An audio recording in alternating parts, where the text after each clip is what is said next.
Was there anything, Cam, about the NFL draft or the free agent signings from Miami after the draft that are of note for you? First of all, congratulations to those who were drafted: Cam Kinchins, Jaden Davis, and James Williams, and Matt Lee. So 4 Miami Hurricanes who were drafted in that order, I do believe, by the way.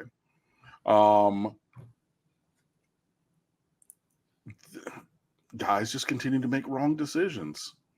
And I mean, look, you are able to choose your own destiny and make the choice that you believe works for you, and have it not be necessarily the best thing in the long run. But that's personal autonomy, right? Hey, I'm the captain of my fate. I'm going to make this choice. I'm going to go in this direction, and because this is what I want to do. But I said it on the timeline. Well, somebody said, yeah, these Miami guys keep making bad choices.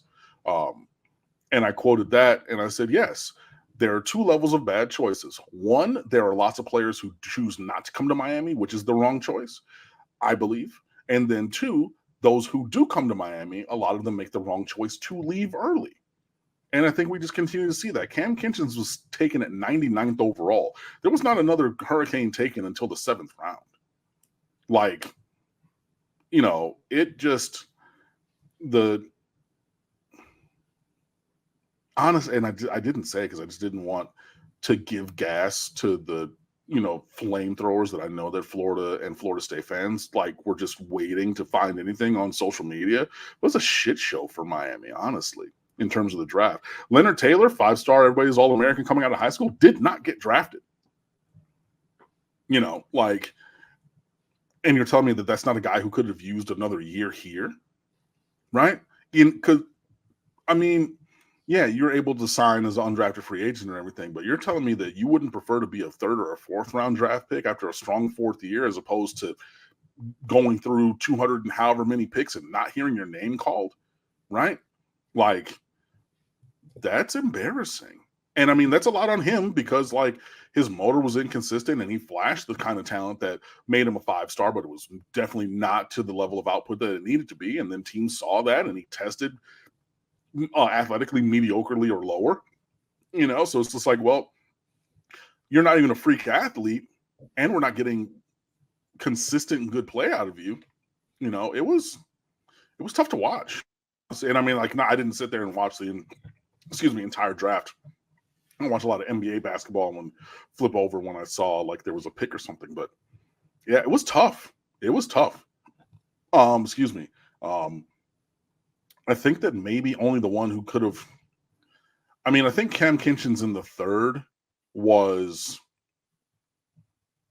about where I think he might have gone, even if he would have come back, just because he's not a super athlete, So I think, yeah, maybe he could have elevated up to 75-ish if he would have came back, but 24 picks in the same round-ish area, I think that was that. But yeah, for everybody else, I think there was, poor decisions. I mean, Javion Cohen, transfer from Alabama. I know that he did the Senior Bowl, and everybody at the Senior Bowl said, his film was better than when he was at Alabama, undrafted free agent. It just was, just emblematic of, what's been going on with this program for a long time. I know that there's been a lot of turnover, a lot of guys who have left through the coaching change from Manny Diaz to Mario Cristobal, who are still in college elsewhere and could potentially, but I don't necessarily know how high, if at all, Jalen Knighton or Romello Brinson or Jared Harrison Hunt or Donald Chaney Jr. or any of these guys who were here and have left. I don't know how high that they're going to go in the future. So, I mean, it was really, it wasn't fun, to be perfectly honest. And some of it, yeah, honestly made me sad. When I saw that Jaden Davis was the 2nd Hurricane drafted, I said, whoa, buddy, this is going in a different direction than I thought it was going to. And I know they tried to put it up as how they do the phone calls with all the players after they get drafted, and it's the GM and the coach and everything. It's a celebration. The James Williams one that hurt my heart. It made me sad because he was just crying. And it was relief that he heard his name get called. He didn't have to go to the UDFA route and everything. He's just, oh my God, coach, thank you so much. Oh my God, oh my God, oh my God. Yeah. Yeah. And like, even like the GM, he called him and goes, hey, yeah, this is the Titans. And he went to that, like, when you're watching the news or watching, a sporting event, and then they bring up, that someone associated with something has passed, whether, a pioneer of the sport or someone who worked at the company and everything. And that was the energy that both the GM and coach had. So, yeah, man, really appreciate it. Yeah, yeah, I know it's really emotional. I'm going to pass you over to the coach.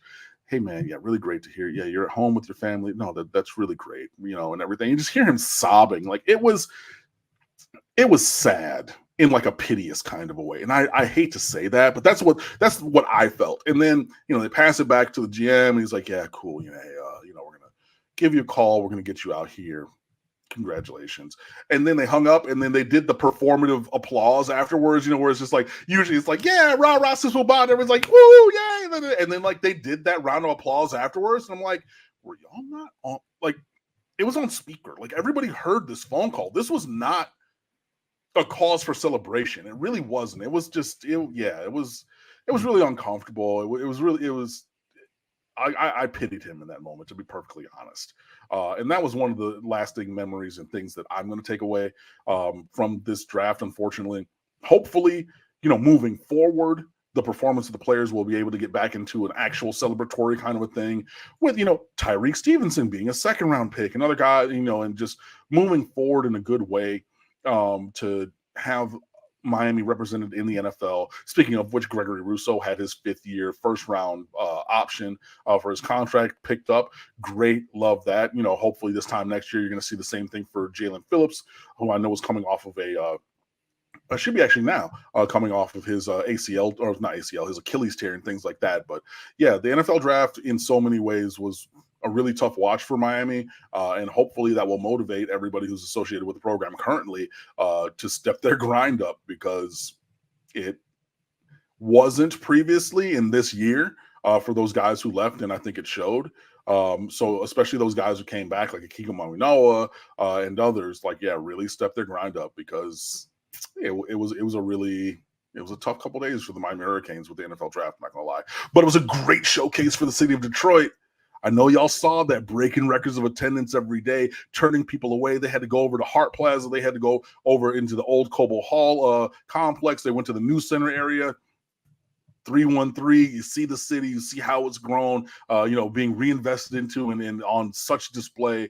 I have a couple friends who, from Cranbrook, I'm from Detroit, if y'all didn't know, but high school friends and things who were there and everything. So it was really a great, advertisement for the city of Detroit. If you have not been to the city of Detroit, I urge you to go. There's so much greatness there for you to enjoy on so many different levels. And hey, it's right across the tunnel or bridge from Canada. So if you've never been to Canada, go over to Windsor, have a good time over there as well. So that was the most enjoyable thing, I think, for me. But yeah, in terms of the Hurricanes,